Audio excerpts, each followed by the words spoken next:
Morning, West. It is my distinct honor to welcome our veterans for the 32nd year in a row.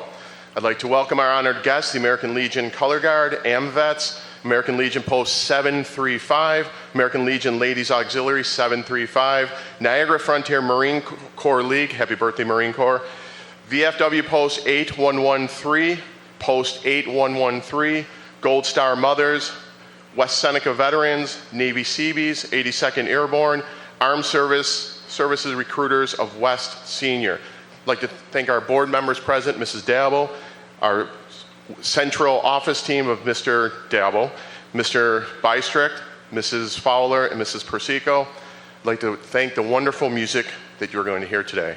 Mr. Blickwadell, Mr. Ursine, Ms. Rauschy, Mr. Kalinowski, Mr. Hasselbeck, and our wonderful, awesome, dedicated musicians performing today.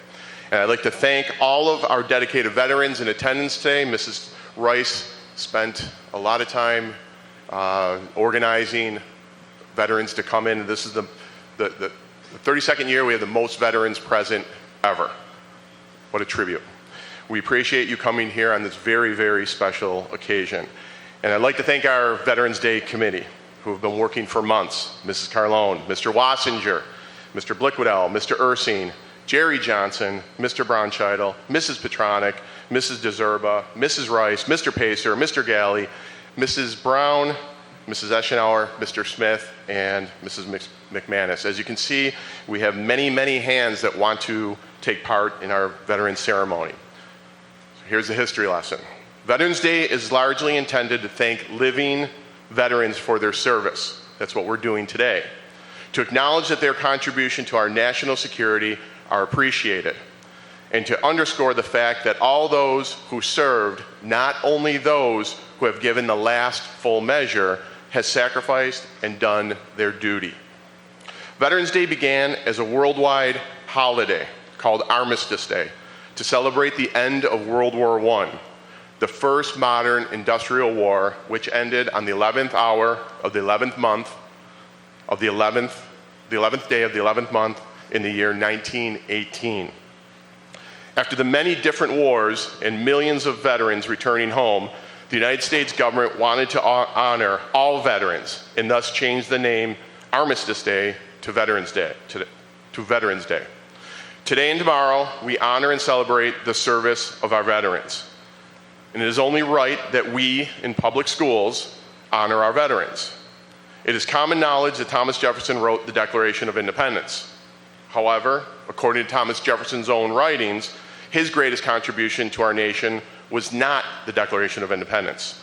Jefferson knew that the democratic principles found in the Constitution, along with the very survival of our nation, the only democracy on the planet at the time, a new nation conceived in liberty and dedicated to the proposition that all men and women are created equal, was dependent on an educated citizen. Thomas Jefferson's greatest contribution to our nation was the Northwest Ordinance, where each town set aside a plot of land devoted exclusively to public education. It's our duty, our service. Our mission at West Seneca is to create literate, caring, responsible, productive citizens. Public education is where the democratic principles found in the Constitution, our nation, are preserved. We Americans are not a race. We are not an ethnic group, a religion, a language. We are not a political party. We are united in our equality, our equity, and our fealty to the United States Constitution, that document. So we public educators want to thank you veterans for your service. We public educators who strive daily to preserve democracy by educating our citizens. Thank you for protecting and serving our nation, serving the Constitution, and preserving the government of the people, by the people, for the people, shall never perish from this earth. Please remain standing.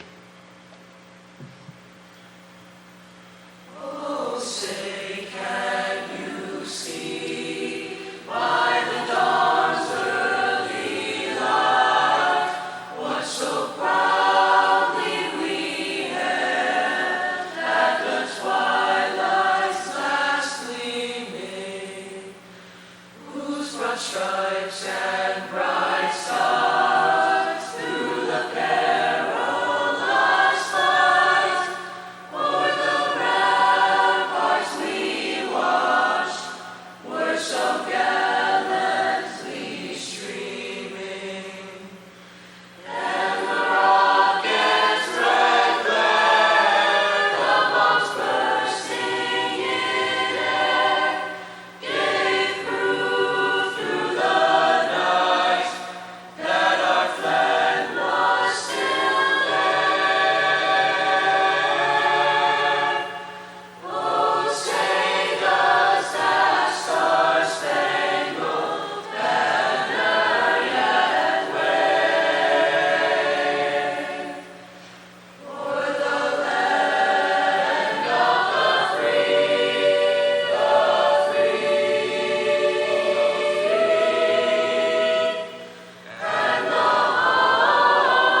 we can help.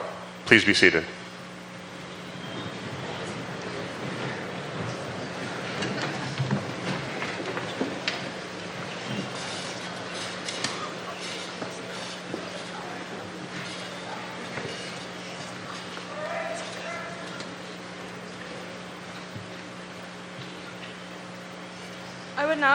I would now like to introduce Mrs. Carlone, who will be introducing the student patriotic readings.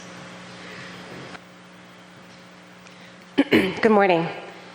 Each year, the English department runs a writing contest where we encourage students to submit original pieces on a topic related to Veterans Day. This year, our theme or topic was honor. Honor reflects the military value and tradition of answering the call to duty. There is distinct honor in serving to protect our way of life and the Constitution of the United States. I'm pleased to announce that this year's winners of the writing contest are juniors Karina Brady and Ashley Ma. I'm going to ask that Karina step to the podium and read her original piece with you now.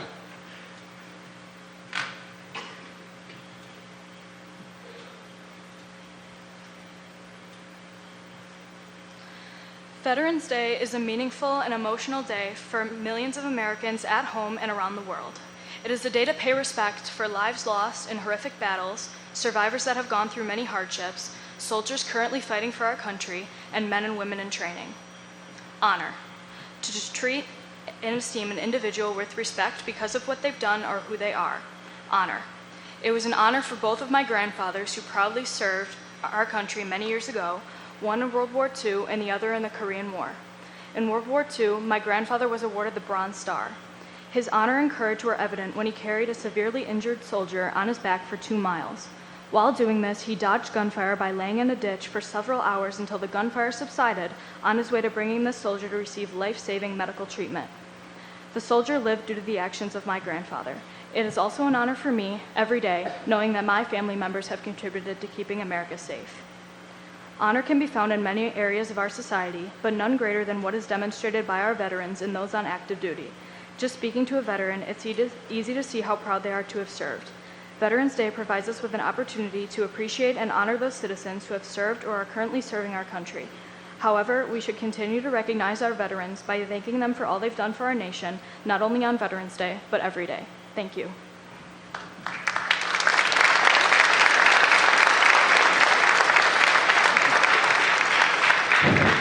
Ashley Ma will now share her original piece with you.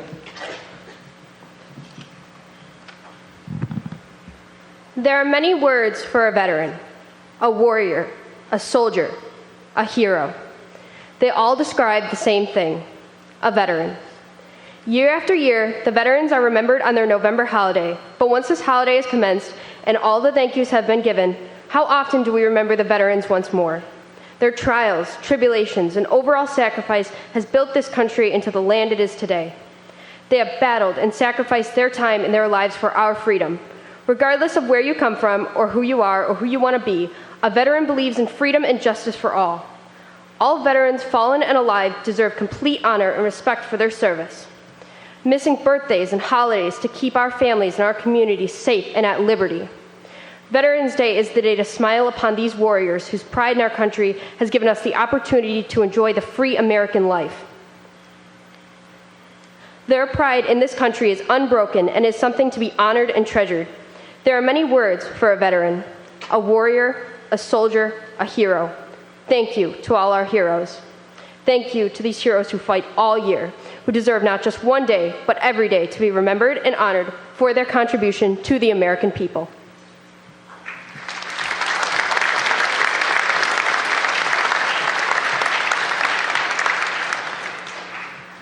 Thank you, Mrs. Carlone and readers. I would now like to introduce Mr. Galley, who will be recognizing the patriotic poster winners.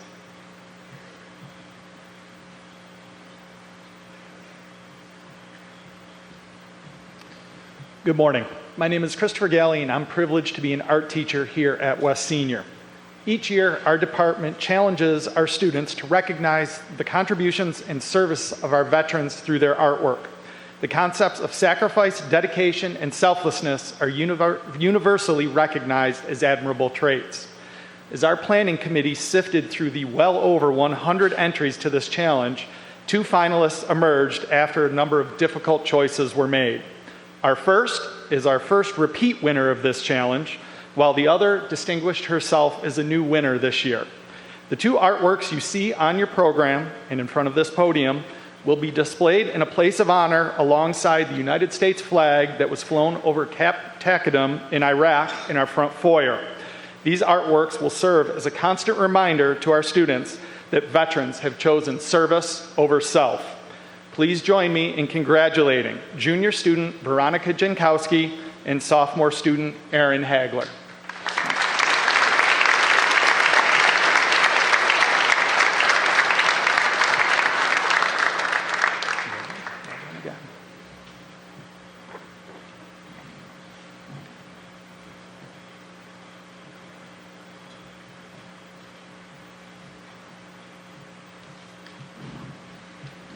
Thank you, Mr. Galley. I would now like to introduce our first speaker, Mr. Braunscheidel.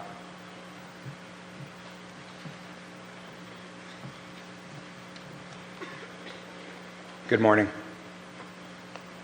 Before I begin, I want to make it clear, after my 59 years of life experience, I am not a veteran. And being raised by a veteran and knowing many veterans, I say this in all seriousness. I am not fit to untie the laces of their boots. I'm a retired teacher who was privileged to teach and learn in West Seneca. It was in this school in the spring of 1991 I met my father. Not the man I knew as my sweet dad, but the young man, the person, Paul Braunscheidel. My dad was a tail gunner in World War II. The mortality rate was 80%. If I can put that in terms for you, when 100 planes would come out, only 20 would come back. If there's anything good about me, I learned from my dad. When I was doing my student teaching here at West Senior 32 years ago, in room 112, my dad came in to talk about his experiences in the Pacific. He told stories about his friends, and he told the students how important they were, all the good times that he had. A boy raised his hand and asked him, "What were you thinking when you went on your first battle mission?" My father was a very large man. He bowed his head, cupped his hands, and his eyes welled up, and he said, "I wanted my mom." Honestly, that was the first time I saw my dad, not as my father, but as a young man. If you've ever seen the movie The Field of Dreams, you know the man's wish was to play ball with his dad, not as his father, but as a kid. That became my favorite movie after that scene, because I saw my dad as a 19-year-old boy. These are his flight goggles. They sit in my den, and I look at him every day. He was 18 years old when he first put them on. I would bet there's a few 18-year-olds in here. I always wondered why my father was able to live when so many of his friends died. And honestly, it has to be for this reason. My father's lessons always had to do with people's humanity. And when I would complain, he would remind me, "You know, Pat, maybe the person you're talking about sees you the same way. Why don't you look at them a little harder, and maybe you might find you have something in common with them, and you might become friends." At that moment, my father taught me a valuable lesson about being a teacher. The boy sitting in front of me, that young man who asked my father a question that allowed me to see him as a person and not just my dad, they're tomorrow's men, tomorrow's dads, tomorrow's mothers. You know, those boys are near 50 now. That's how long ago it was. I was lucky enough to be hired just a few months as a teacher in West Seneca. Each year, my dad would come to my history class, and he would talk about the Great Depression, and then he would talk about the war. My father never spoke a derogatory word about the Japanese people or any of the enemies. that he faced while he was fighting for the United States. For a man who saw the worst of humanity, he spent the rest of his life seeking the best in humanity. I really believe if we want to honor our veterans, we should do the same. After the war, Paul married my mother. Her name was Mary. And together they raised 7 sons. He was an electrician and he carried a lunch bucket to work. My mother had to remind him when he came in he smelled and had to take a shower before she was going to give him a kiss. When my mother became older and got dementia, for 5 years my father took care of her, bathed her, loved her, and did the very best he could. What if we follow that example and commit ourselves to the people that we love and we look out for them? You know, I just was talking to my dad to my brothers a couple days ago, and I was having a rough time because I work with adults now. I don't work with kids. And I can tell you emphatically, I miss you. And I said, didn't you ever just want to go by the old man's house so he could pick you up and dust you off and tell you things are going to be okay? You don't have to be a veteran to do that, kids. You can be that person that somebody wants to stop by so you can pick them up and dust them off because life is difficult. And the security that we have, we can thank our veterans for that. My dad carried a lunch bucket every day. He was the smartest man I ever met. God bless our veterans. God bless all of you. And peace and love.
To the music department, I just want to call out just simply how angelic you are.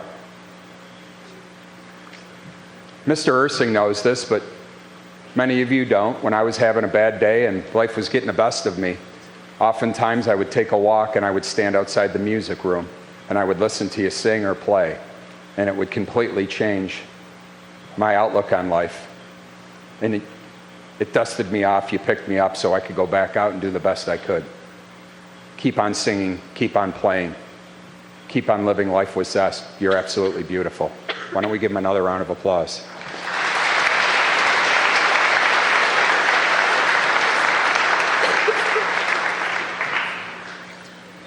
Now I've been granted the privilege of introducing our guest speaker. His resume is distinguished and lengthy.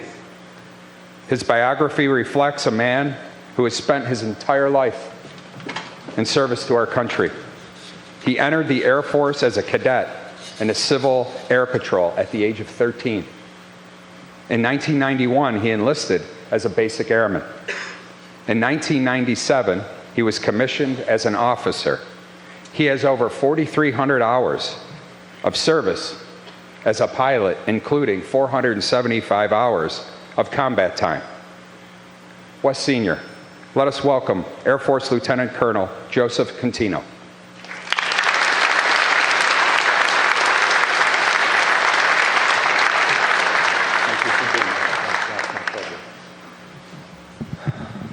All right, this is going to be a little interactive. I see the eyes glazed over a little bit because I know how I would have been sitting where you are. So don't lie. I know you're like, all right, let's get things going here. So what is a veteran? Seriously. The words that were read by the two young ladies were fantastic. These pictures are fantastic. It's easy to say, thanks for your service. And as a veteran, we all appreciate that. But really, what is it?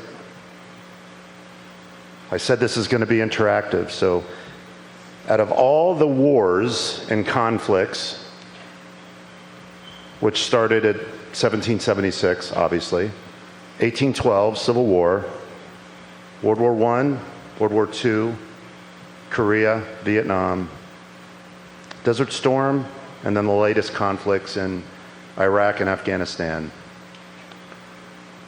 Who, out of all those conflicts, I sort of just gave it away, but specifically, who were the first veterans? And I'll give you a hint. They did not wear a uniform. Can someone here tell me who the very first veterans were?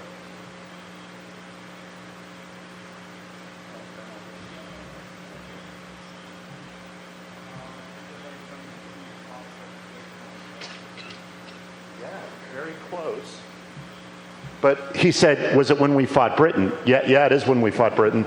But who specifically? Americans, specifics. I'll give you a hint. You probably have a copy of one hanging somewhere in this school. Bunch of signatures on the bottom.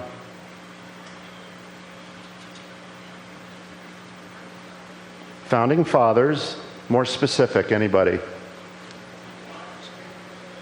Yeah, those who signed the Declaration of Independence. And you're probably like, well, that's weird. They weren't in the military. They weren't in the military, right? No. They were just businessmen. A lot of them were farmers. Let me put into context a little bit how brave those guys are. And I know it's easy these days to throw a lot of those guys under the bus. Real simple.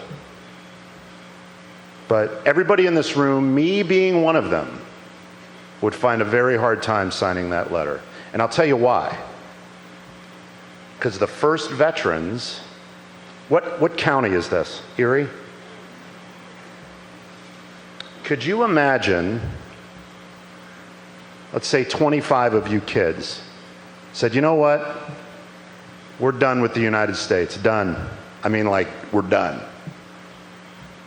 we're going to convince Erie County to declare war on the United States of America. It sounds pretty ridiculous, doesn't it? Doesn't it? Yeah, sounds pretty ridiculous. And you're like, well, that's impossible. We don't have a military. The United States is the most powerful military entity, organization on the face of the globe. In context, and those that were history teachers can back me up, in context, Britain in 1776 dwarfed what the United States is today. In power,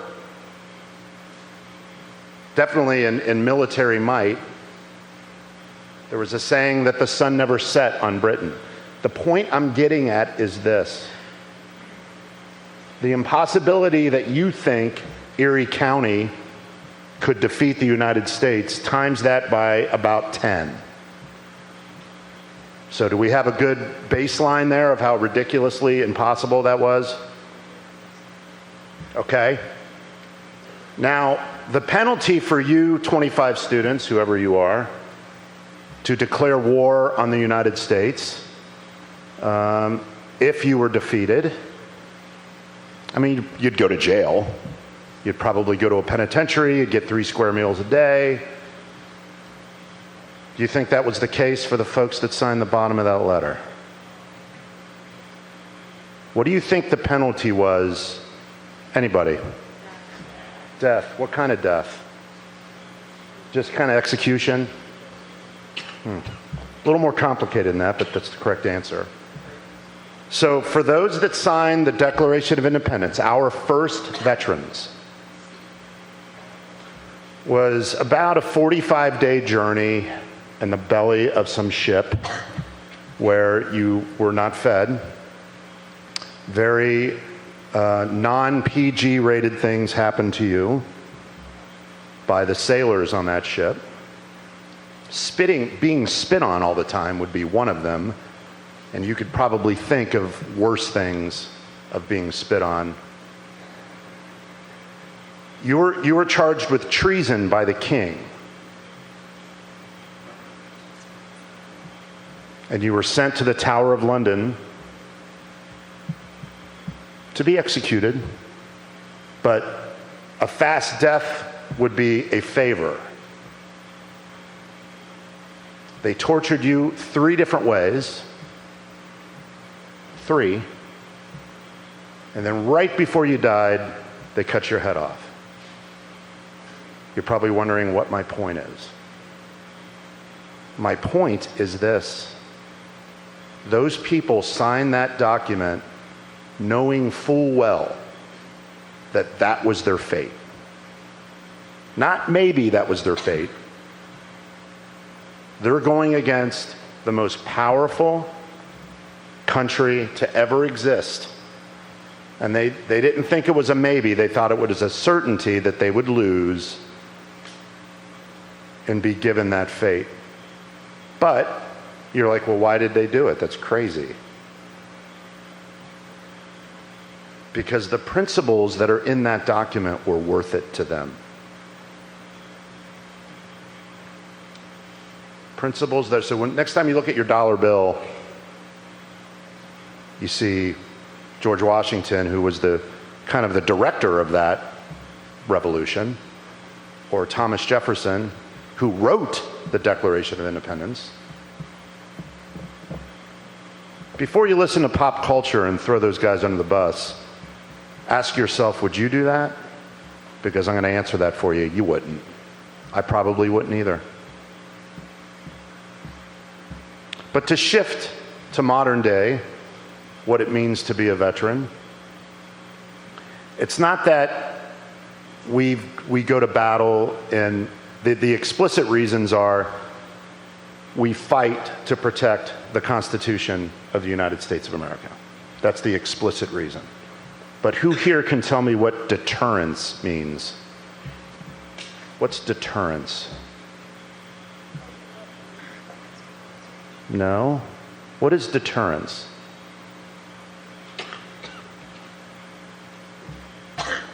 Deterrence is what's afforded without firing a shot. It's a weapon that is used every second of every day. For instance, when's the last time a nuclear weapon was used? Do you know? Someone said Hiroshima, explicitly correct, but incorrect. The last time a nuclear weapon was used was 1 second ago because of deterrence. The fear of our enemies that we will respond in an attack is deterrence. If you went down and wanted to steal a candy bar and you saw a cop standing there, that cop displayed deterrence. Does that make sense? So the weapon that everybody here that served, that I appreciate before me, they all exercised a weapon the entire time they served in the military. And that weapon is deterrence.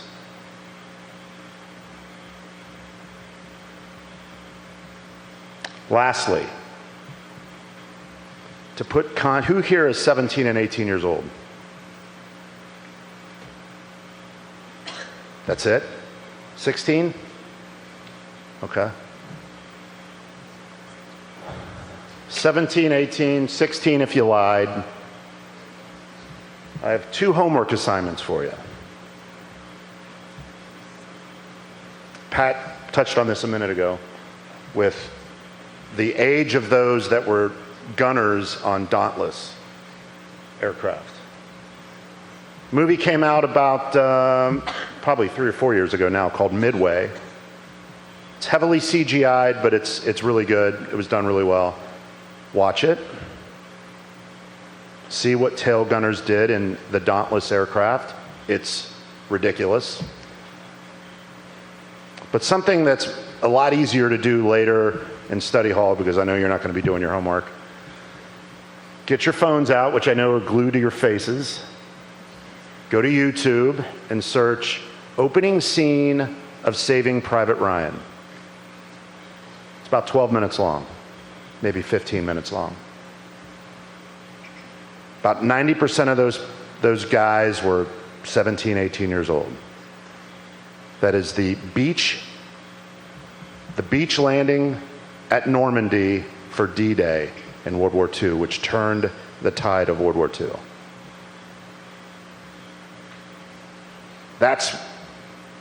So next time you ask, I'm trying to give you as much context as I can in 10, 15 minutes on when you say, hey, thanks for your service. I want you to think what I said today. Everybody here that's a veteran, a lot of time away from their families, a selfless dedication to service. Because I believe and they believe that this is the best country in the world to ever exist. I will debate anybody on that. Has this country made mistakes? That's called humanity. So don't kid yourself. If you forget everything I've said, remember these 2 things. Don't listen to pop culture because it's poison. The easy way usually isn't the right way. And then, I'm not sure where I heard this before, but it's so true. And it's on about 100-year cycle throughout all of human history. Hard times create hard people. Hard people create good times. Good times create weak people. Weak people create hard times. Think about that. And unfortunately, on step 4 of that is when we're called up. The hard time spot usually is a bad day for us. But when it's a bad day for us, it's a good day for you. Because we provide your insulation from a lot of things that a lot of people would consider would be reality. I thank you for inviting me here to speak. I thank you for doing this assembly because it's really, really important to remember those that served before you. Because before you know it, you're going to be 50 years old. Seems like this roller coaster ride lasts forever. But before you know it, you're going to be trying to impress upon teenagers when you're my age. Thanks for having me. I really appreciate it.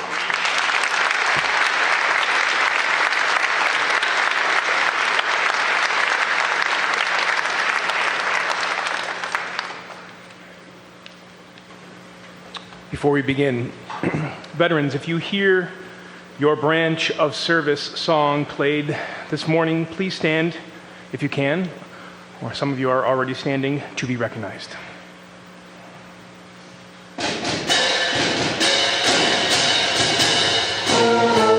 The United States Army. Over hill, over dale, we will hit the dusty trail, and the caissons go rolling along. In and out, in and out, counter march, right about, and the caissons go rolling along. Then it's high, high, in the field artillery. Shout out your numbers loud and strong. For wherever you go, you will always know that the caissons go rolling along.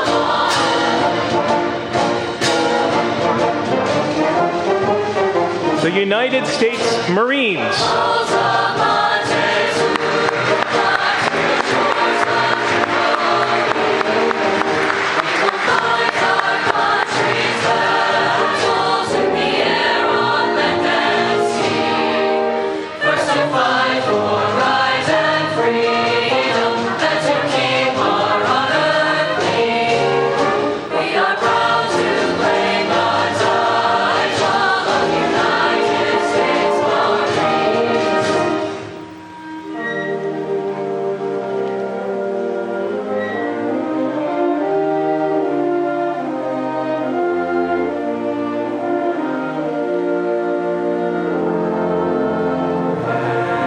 The United States Navy.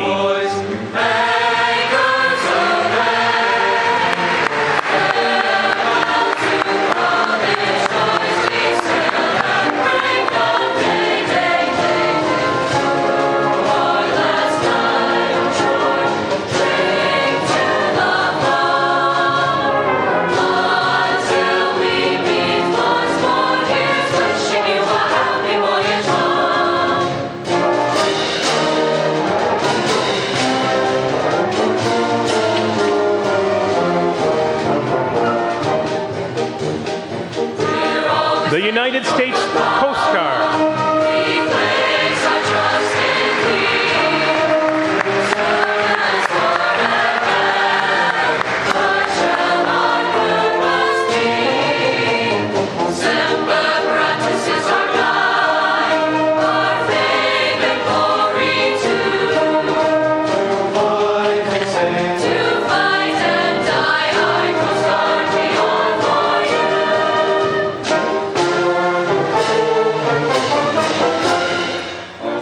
The United States Air Force.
A child of the 60s and the 70s, flags flew throughout my neighborhood for the men and women who went to Vietnam and didn't come back. I would like to call attention to our POWs and those souls that are missing in action. The small table is set for one, representing the frailty of one prisoner alone against his suppressors. The table is set close within sight of the entrance of a dining room. The table is round, showing our everlasting concern for our MIAs and our POWs. The cloth is white, symbolizing the purity of their intentions to respond to their country's call to arms. The single red rose signifying the blood that they may have shed and sacrificed to ensure the freedom of our beloved United States of America. The rose reminding us of the family and friends of our missing comrades who keep the faith while awaiting their return. The yellow ribbon stands and worn on lapels for thousands who demand unyielding determination, a proper accounting for our comrades who are not among us tonight. The lemon reminding us of the bitter fate of those missing, captured and held as prisoners in foreign lands. The salt denoting the tears of our missing and their families who long for answers after decades of uncertainty. The Holy Bible represents the strength gained through the faith of our country, founded as one nation under God, to sustain those lost in our midst. The lighted candle reflects the light of hope, which lives in our hearts to illuminate their way home, away from their captors to the open arms of our grateful nation. The glass is inverted, symbolizing their inability to share in this evening's toast. Let us take a moment to remember and never forget their sacrifices. May God forever watch over them and protect them and their families.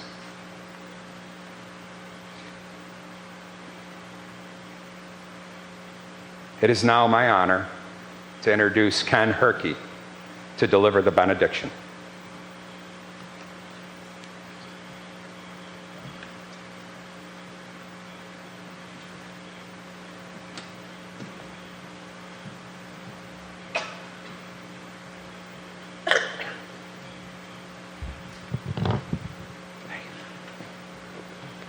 So good to be back on Veterans Day to the school, which I went to and graduated. May we all rise, please.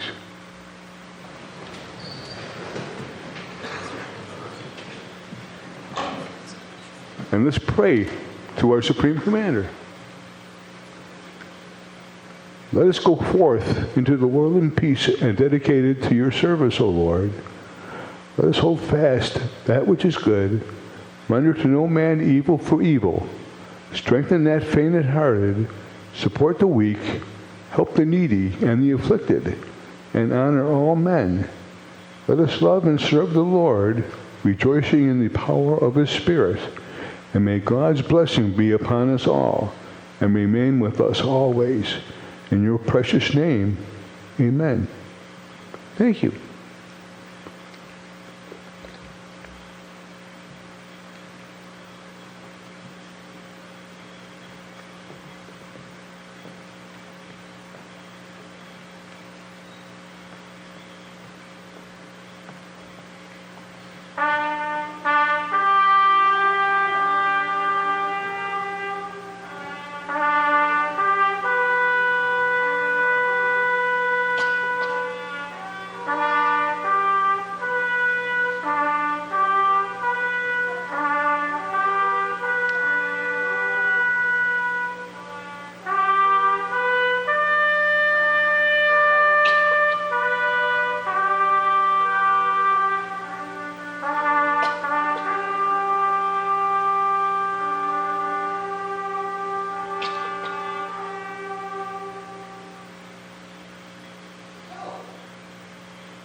veterans that are still here, please, you're welcome to come to the library and enjoy a quick meal. And the veterans and the parents that are here, I think you now understand why we love working with the student body. We have 1,200 students here. They get it. They sat here, showed our veterans respect through this whole ceremony. Every adult, most schools wouldn't do this. Most schools wouldn't do this because they'd be worried about 1,000 students acting up. You're awesome. You have a great day, and I cannot thank you. I cannot tell you how proud I am of every student in this building. You got it? So have a great day tomorrow. Have a great day today. And as always, what? Seriously? We have all these veterans in here, and that's what you wrap it up with? Go West. 1, 2, 3. Better. Great job. Get out of here.